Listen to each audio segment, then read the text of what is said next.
வணக்கம். அனைத்து அடியார்களின் பொன்னார் திருவடிகளை மனம் மொழி மெய்களால் வணங்குகின்றோம். ஓம் நம சிவாய. அன்னதான கட்டளை பாபு சிவம். இன்றைக்கி பார்த்தீங்கன்னா நம்ம நேரிக்கரை பகுதியில் அந்த பகுதிக்கு போகும்போது வரும்போதெல்லாம் ஒரு சாமி பார்ப்பாரு. தினமும் அப்படியே மனதில் வணங்கிக்கிட்டு போயிட்டே இருப்போம் பணியின் காரணமாக. இன்றைக்கி பௌர்ணமி, அந்த சாமிக்கு போயிட்டு அபிஷேகம் பண்ணலாம் அப்படின்னு சொல்லிட்டு போகும்பொழுது போயிட்டு பார்த்தோம். அங்கே பார்க்கும் பொழுது ஒரு சில கட்டமைப்புலாம் பண்ணிட்டு இருந்தாங்க.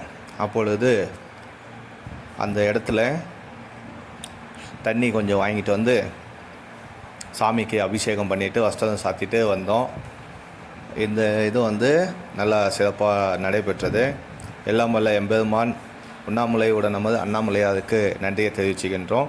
அதே போல் அந்த இடத்துல இன்றைக்கி பார்த்திங்கன்னா நம்ம ஓரிதழ் வில்வமும் மற்றும் வேப்ப மரமும் மற்றும் நெல்லி மரமும் அந்த இடத்துல வச்சுருக்கிறோம்.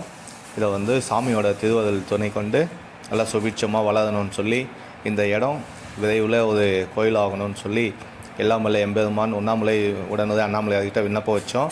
சாமியோட திருவருளை நிச்சயமாக பரிபூர்ணமாகும். சிவாய நம. திருச்சி.